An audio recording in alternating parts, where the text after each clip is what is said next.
9월 15일 새벽 기도의 말씀입니다. 오늘 본문은 역대하 1장 1절부터 17절입니다. 제가 먼저 6절까지 읽겠습니다. 다윗의 아들 솔로몬의 왕위가 견고하여 가며 그의 하나님 여호와께서 그와 함께 하사 심히 창대하게 하시니라. 솔로몬이 온 이스라엘의 천부장들과 백부장들과 재판관들과 온 이스라엘의 방백들과 족장들에게 명령하여 솔로몬이 온 회중과 함께 기브온 산당으로 갔으니 하나님의 회막 곧 여호와의 종 모세가 광야에서 지은 것이 거기 있음이라. 다윗이 전에 예루살렘에서 하나님의 궤를 위하여 장막을 쳐 두었으므로 그 궤는 다윗이 이미 기럇 여아림에서부터 그것을 위하여 준비한 곳으로 메어 올렸고 옛적에 훌의 손자 우리의 아들 부살렐이 지은 놋제단은 여호와의 장막 앞에 있더라. 솔로몬이 회중과 더불어 나아가서 여호와 앞 곧 회막 앞에 있는 놋제단에 솔로몬이 이르러 그 위에 1000마리 희생으로 번제를 드렸더라. 아멘. 여러분, 오늘부터는 역대하 말씀을 새벽마다 살펴보겠습니다. 오늘은 역대하 1장의 이야기입니다. 오늘 역대하 1장에는 솔로몬이 왕이 되어서 그의 왕위가 견고하여 가고 또 여호와 하나님이 그와 함께해서 솔로몬이 심히 창대하게 되는 이야기로 시작합니다. 근데 여러분, 우리가 알아야 될 것 한 가지는 이스라엘이라고 하는 이 나라가 어떻게 시작됐느냐는 거죠. 여러분, 이스라엘은 가나안 땅에 들어와서요 400년 동안 왕이 없었습니다. 초대 왕으로 사울이 왕이 되었지만 실제로 왕권이 강화된 것은 다윗이 왕이 된 이후부터입니다. 그러나 다윗도 이제 나이가 들면서 분별력이 떨어지고 쿠데타도 일어나고 임기 말에 권력 누수 같은 것이 생길 때 솔로몬이 왕위를 이어받게 되는 것입니다. 솔로몬은 나단 선지자 그리고 밧세바 이런 사람들의 도움을 받아 이스라엘의 세 번째 왕에 오르게 되지만 그의 부친이었던 다윗 왕에 비해서 모든 면에서 부족함이 많았어요. 그래서 솔로몬의 마음에는 늘 어떻게 하면 아버지 다윗과 같은 왕이 될까? 이게 이제 그의 숙제였습니다. 그러다가 어느 날 온 이스라엘을 다 소집한 다음 하나님께 나아간 겁니다. 그게 오늘 역대하 1장의 이야기예요. 하나님께 나아갔다 그랬는데 하나님께 어디로 갔을까요? 기브온 산당으로 나갔다는 겁니다. 여러분, 솔로몬은 생각했을 거예요. 나라는 점점 왕성해지고 창대해지는데 왕인 자신은 그냥 그 자리에 제자리에 머물러 있는 것과 같은 그러한 생각을 가진 겁니다. 그래서 어떻게 하면 아버지처럼 될 수 있을까 하다가 하나님께 나아가 제사를 드리고 하나님께 물어보기로 마음을 먹은 겁니다. 아마 솔로몬은 이때 잠시 갈등했을 것입니다. 그럼 어디 가서 하나님을 예배할까? 예루살렘에서 할까? 아니면 기브온 산당으로 갈까? 솔로몬은 사람들을 다 소집한 다음 기브온 산당으로 가기로 결정합니다. 이유가 뭘까요? 기브온 산당에는 회막과 번제단이 있기 때문입니다. 법궤는 없었어요. 법궤는 예루살렘에 있었거든요. 다윗이 글로 옮겨가지고. 그러나 회막과 번제단은 기브온 산당에 있는 겁니다. 그러니까 제사를 드리려면 어디로 가야 돼요? 기브온 산당으로 가는 게 맞는 겁니다. 열왕기상 3장에 가보면 4절 말씀에 거기 이렇게 됐어요. 이에 왕이 제사하러 기브온으로 가니 거기는 산당이 큼이라. 산당이 크다는 얘기는 제사를 드릴 때 많은 짐승을 잡아 제사 드릴 수 있다 그런 말이죠.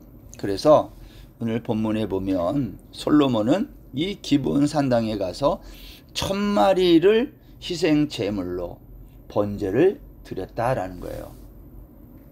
가끔 이 솔로몬이 드린 1000번제라는 제사를 1000번 제사를 드렸다 이렇게 이해하려는 분들이 있는데, 이건 그게 아니라 1000마리의 짐승을 한꺼번에 번제로 드렸다, 그러한 뜻입니다. 자, 이렇게 솔로몬이 1000번제 제사를 드리고 나니까 오늘 7절에 보면, 우리가 읽진 않았어요. 7절부터 그날 밤에 하나님이 솔로몬에게 나타나 말씀하셨어요. 내가 너에게 무엇을 주면 좋겠니? 너는 구하라는 거예요. 너 왜 나에게 와서 이 기본 산담에 와서 제사를 하지? 이유가 있을 거 아니야? 나에게 원하는 것을 구하라. 그러면 내가 주겠다고 하나님이 말씀한 겁니다. 여러분, 솔로몬은요, 왕 위에 오른 다음에 왕권을 강화하기 위해 애굽의 왕이었던 바로의 딸과 혼인도 하고 다윗성에 바로의 딸을 데려다 놓기도 했어요. 또 왕궁을 포함한 수많은 건축물들을 또 세웠어요. 솔로몬은 이런 일들을 하면서도 마음에 늘 갈등이 있었어요. 내가 이렇게 나라를 다스리는 게 옳은가? 그러면서 그는 기본 산당에 올라가 1000번제를 드리고 하나님께 제사를 드리면서 이 모든 것에 해답을 얻었다라는 거죠. 이게 이제 역대하 1장이 우리에게 하고 싶은 말이죠. 여러분, 제사는 오늘날로 하면 예배와 같은 거거든요. 우리가 하나님께 예배를 합니다. 여러분, 왜 예배를 합니까? 예배가 뭐예요? 예배는 나의 무능함을 고백하는 행위예요. 여러분, 똑똑하고 능력 있는 사람은 예배하지 않습니다. 예배는 바보 같고 무능력한 사람들이 하는 겁니다. 잠언 16장 9절에 보면 사람이 마음으로 자기의 길을 계획할지라도 그 걸음을 인도하는 자는 여호와시니라. 여러분, 우리의 인생의 모든 일들이 하나님께 있음을 믿어야 되는 거죠. 내 인생의 정확한 길을 아시는 하나님께 찾아 나가는 거, 그걸 우리는 예배라고 합니다. 사실 우리가 계획한 일, 이게 어떻게 될지 잘 모르는, 우리는 무능력한 자들입니다. 그래서 하나님 앞에 나아가 예배하는 거죠. 저는 그래서 우리가 호흡이 있는 동안 늘 해야 될 게 뭐냐? 하나님을 예배하는 삶을 살아야 되겠다라는 겁니다. 이제 솔로몬이 하나님에게 대답을 합니다. 너 나에게 원하는 게 있으면 구하라 그럴 때, 오늘 솔로몬이 9절에서 이렇게 말합니다. 여호와 하나님이여, 원하건대 주는 내 아버지 다윗에게 허락하신 것을 이제 굳게 하옵소서. 다윗에게 허락한 게 뭐예요? 그것을 굳게 해달라는 거죠. 하나님이 다윗에게 뭘 약속하셨어요? 내가 너의 왕위를 영원토록 굳건하게 해주겠다, 그렇게 약속하셨습니다. 오늘 솔로몬이 그것을 하나님께 구하는 겁니다. 아버지 다윗에게 허락한 것을 굳게 해주십시오 하면서 하는 말이 뭐예요? 왕으로서 이 왕의 자리가 든든하려면 왕이 역할을 잘해야 되니까, 왕이 하는 일이 뭡니까? 다스리는 일 아닙니까? 다른 말로 하면 재판하는 거예요. 근데 10절 말씀해 보십시오. 솔로몬이 이렇게 말합니다. 주는 이제 내게 지혜와 지식을 주사 이 백성 앞에서 출입하게 하옵소서. 이렇게 많은 주의 백성을 누가 능히 재판하리까 하니. 여러분, 솔로몬은 무엇보다도 하나님 앞에 지혜와 지식을 달라고 그랬어요. 이유가 뭐예요? 이 많은 백성의 이 옳고 그름을 판단하는 이 일을 하려면 지혜와 지식이 필요하다는 것을 깨달았던 것입니다. 여러분, 하나님이 솔로몬의 이 구하는 이 지혜와 지식을 달라는 이 말을 듣고 하나님의 마음이 솔직한 마음으로, 우리식으로 말하면 뜨거워진 것이 아니냐라는 거예요. 왜냐? 왕이 돼가지고 구할 게 얼마나 많아요. 부귀와 영화와 이러한 권세, 이런 걸 구해도 되는데 솔로몬은 지혜와 지식을 주어서 내가 이 백성들을 잘 다스리는 왕이 되게 해달라고 구했다는 거예요. 이것이 하나님의 마음을 움직였던 겁니다. 그래서 하나님이 뭐라고 말씀해요? 내가 나에게 구하지 않은 것까지, 부나 재물이나 또 영광이나 원수의 생명 멸하는 거, 장수 이런 걸 구하지 않고 지혜와 지식을 구했으니 12절에 보세요. 그러므로 내가 내게 지혜와 지식을 주고 구한 거 다 주는 거예요. 그리고 부와 재물과 영광도 주리니 네가 구하지 아니한 부와 재물과 영광도 주고 이것은 너의 전의 왕들에게도 없었고 이후에도 이런 일이 없다. 이 말은 네가 유일무이한 왕이 될 거다 라는 말과 같은 것입니다. 솔로몬은 송사를 듣고 분별하는 지혜를 구했습니다. 이것이 하나님의 마음을 움직였던 것입니다. 여러분, 솔로몬이 구했던 지혜라는 게 있어요. 우리가 지혜 그러면 솔로몬 얘기 많이 하는데 지혜가 뭡니까? 지혜란 순서를 아는 거예요. 먼저 할 일과 나중에 할 일을 아는 겁니다. 오늘 예수님께서도 이런 말씀 하셨어요. 너희는 먼저 그의 나라와 그의 의를 구하라. 그리하면 이 모든 것을 너희에게 더하시리라. 이런 말씀하신 적이 있거든요. 여러분, 우리가 먼저 해야 될 일, 나중에 해야 할 일을 분별할 줄 아는 것, 그걸 지혜라고 말한다는 겁니다. 여러분, 사회생활을 하거나 직장에서 생활을 같이 동료들과 함께 하다 보면 자기 일만 생각하는 사람이 있어요. 전체는 생각하지 않고 자기만을 생각하는 사람은 괜히 얄밉습니다. 여러분, 회사에서 아니면 사회 공동체에서 사람의 마음도 움직이지 못하는 사람이 어떻게 하나님의 마음을 움직일 수 있겠어요?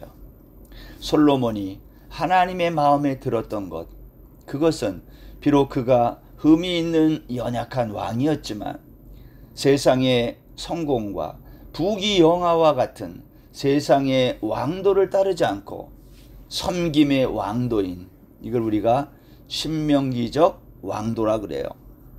하나님 나라의 왕은 어떤 왕이어야 하는가? 세상의 왕과는 달라야 된다는 겁니다. 여러분, 하나님 나라의 왕은 섬김의 왕이 되어야 된다는 겁니다.